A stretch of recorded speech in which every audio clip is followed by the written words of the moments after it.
Welcome, family, friends, teachers, administration, the Board of Education, and honored guests. On behalf of the class of 2019, we thank you from the bottom of our hearts for your unending support, dedication, kindness, encouragement, and for coming out to witness and celebrate this milestone in our lives. To start off, I thank you, Mom and Dad, for making sure I knew that I could always do, always be, and always dream. I know I can do all things through Christ, thanks to the foundation you, my grandparents, have built for me. You've given me everything I need for eternity. Thank you, Chloe, for being my sidekick for everything, for being a constant source of laughter, and for always motivating me to be your most favorite sister. And Mom, I really don't want to cry. I really don't want to cry at the beginning of the speech, but it's too late. So instead of saying all I could now, later on, please watch season 3, episode 22 of Gilmore Girls, which is Rory's graduation speech. Where you lead, I will follow. As we embark on the next greatest adventure of our lives, I would like to impart this perspective that has become evident to me in the past few months. I dedicate this speech to a woman of happiness, creativity, love, passion, zest, and confidence. One who left us far too early, but in her time taught us much, much more than just sight words and manners. Mrs. K. Sutton passed away in March, and there are few in this community who touched as many students, parents, and families with the depth and breadth of their love, their compassion, their dedication to teaching, or their camera. I'd like to take you on a trip back to first grade. In order to do this, I asked many people close to me, what is the first thing you think of when you think of first grade? And this is what I heard. Discovering the world of learning. Backpacks bigger than our bodies. Class plays and homemade costumes.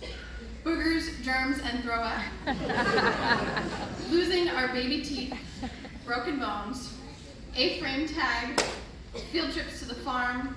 Snack time, story time, Lunchables, sock puppets, the hungry caterpillar and monarch butterflies, the perfect sized desk and chair, 100th day, recess, littlest pet shops, the blue chair,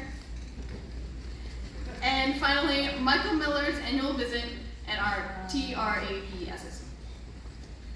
For us here on stage, first grade started around September 6th, 2007. We were still little munchkins, leaving home on an adventure, not quite knowing what the new year would bring us. We were electrified. 2 whole long months had gone by where we hadn't been with our friends. We were excited to use our new school supplies and crayons, test out our new scissors, show off our new sneakers, and get back into the rhythm of everything school-related that we had learned about in kindergarten. Many things we found waiting for us were familiar, but most were new, including our teacher. For those of us who went to Durham, we couldn't imagine how anyone could compare to our amazing Miss Perret, who taught us everything we knew so far. So naturally, we were very skeptical. But there she was, with her hearty laugh, smiling and inviting, as we entered the labyrinth of a magical classroom that she recreated every year.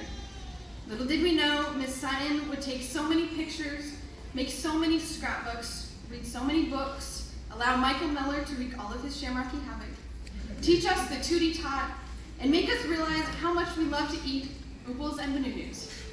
Or maybe it was eeples and bananas, or elbows and bananas.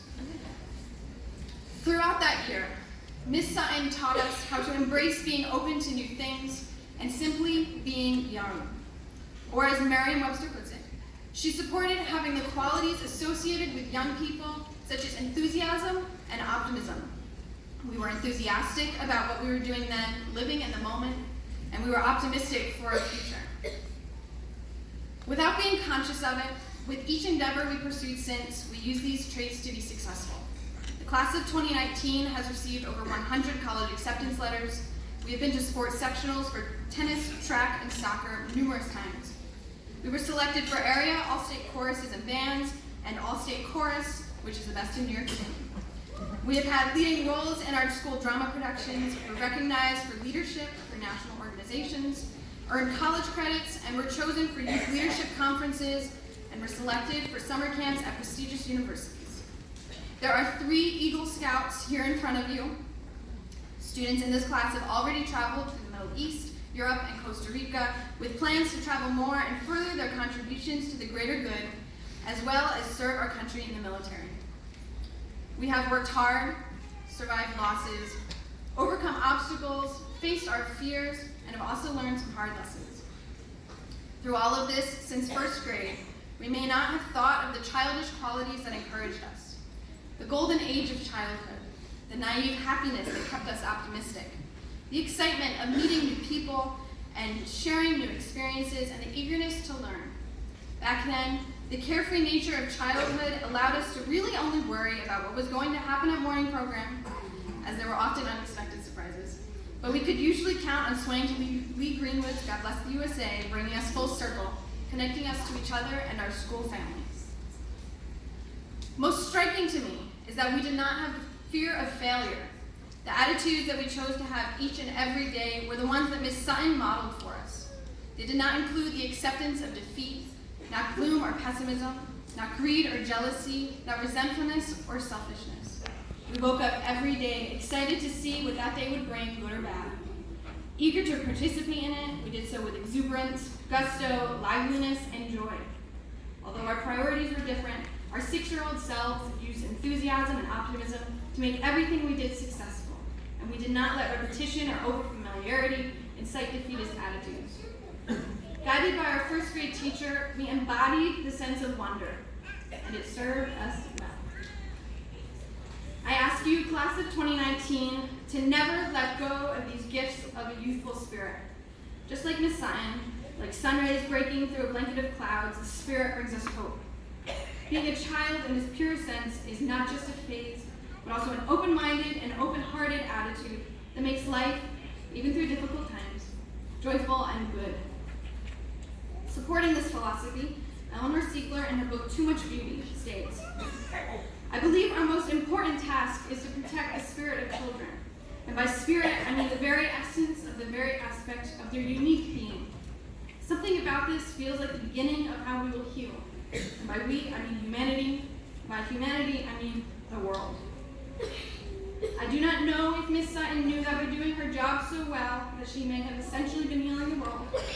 But the class of 2019 thanks you, Miss Sutton,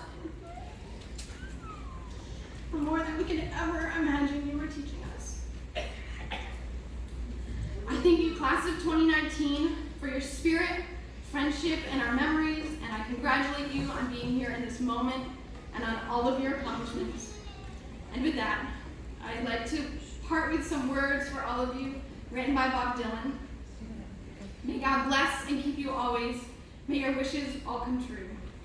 May you always do for others and let others do for you. May you build a ladder to the stars and climb on every rung.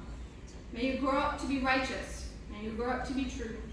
May you always know the truth and see the light surrounding you. May you always be courageous, stand upright and be strong. May your heart always be joyful. May your song always be sung.